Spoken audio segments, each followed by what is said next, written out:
நமஸ்தே. ஸ்ரீ பரம்ஜோதி பகவதி பகவானின் அற்புதம். நான் மும்பையை சேர்ந்த தேஜஸ்ரீ கொலப். நான் சைபர் தடய அறிவியல் பிரிவில் அதிகாரியாக பணிபுரிகிறேன். நான் 2006 ஒரு மாணவியாக பகவத் தர்மத்தில் சேர்ந்தேன். படிப்படியாக ஸ்ரீ பரம்ஜோதி அம்மா பகவானுடனான எனது பந்தம் வளரத் தொடங்கியது. 2011 என் சகோதரி தனது பௌதிக உடலை நீத்தபோது ஒரு ஆழமான திருப்புமுனை ஏற்பட்டது. அது ஒரு தீவிரமான மற்றும் வாழ்க்கையை மாற்றியமைக்கும் தருணமாக இருந்தது.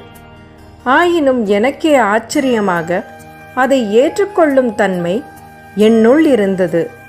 என்னை முற்றிலுமாக உடைத்திருக்கக்கூடிய ஒன்று அதற்கு பதிலாக எனக்குள் விழித்தெழத் தொடங்கிய ஒரு அமைதியான வலிமையாக மாறியது.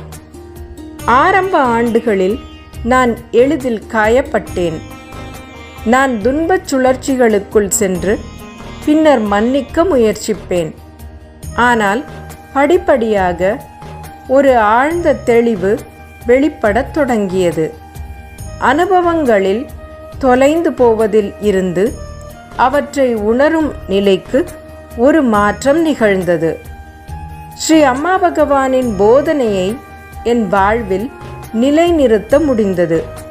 மேலும் பார்த்தல் நிகழ்ந்தது. போதனைகளை பின்பற்றியதால் என் உறவுகள் சீரடையத் தொடங்கின. நான் என் அக உலகிற்கு விழித்தெழத் தொடங்கினேன். எண்ணங்கள், உணர்ச்சிகள் மற்றும் அக இயக்கங்களை இயல்பாக காணும் ஒரு நிலை உருவானது. விழிப்புணர்வு ஆழமடைந்தது. அதனுடன் எனது யதார்த்தம் மற்றும் புற உலகம் ஆகிய இரண்டை பற்றிய எனது பார்வைகளும் மாறின. ஒரு காலத்தில் அக உரையாடலாக இருந்த ஒன்று மெதுவாக காணும் நிலைக்கு வழிவிட்டது. முன்பு நான் மிகவும் முன்கோபியாக இருந்தேன். எனக்குள் நீடிக்கும் முரண்பாடுகளிலும் மனக்கலக்கங்களிலும் அடிக்கடி சிக்கிக்கொண்டேன். ஆனால் காலப்போக்கில் முரண்பாடுகள் குறைந்தன. மனக்கலக்கங்கள் அவற்றின் தீவிரத்தை இழந்தன. மிக முக்கியமாக முன்பு இருந்த மனக்கசப்புகள் எதுவும் இல்லாமல் மனம் எளிதாக அமைதிக்கு திரும்பியது. காயங்கள் கணிசமாக குறைந்துவிட்டன.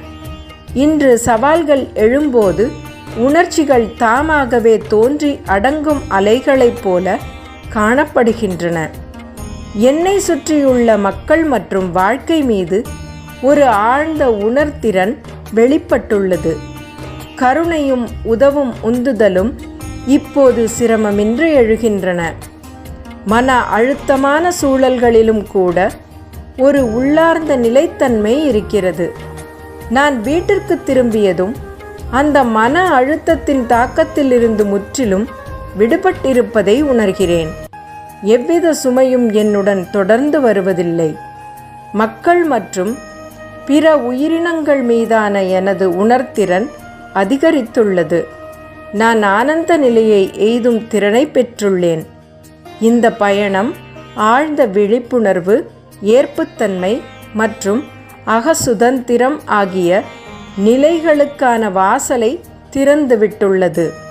இது எதிர்வினையாற்றும் நிலையில் இருந்து விலகி நிகழ்வுகளை சாட்சியாக நின்று உற்று நோக்கும் மற்றும் அனுபவிக்கும் நிலையை நோக்கிய ஒரு நகர்வாகும். இந்த பயணத்தை எனக்கு அருளிய அன்பிற்குரிய ஸ்ரீ பரம்ஜோதி பகவதி பகவானுக்கு எனது நன்றிகள். ஜெய் போலோ ஸ்ரீ பரம்ஜோதி பகவதி பகவான் ஜெய்.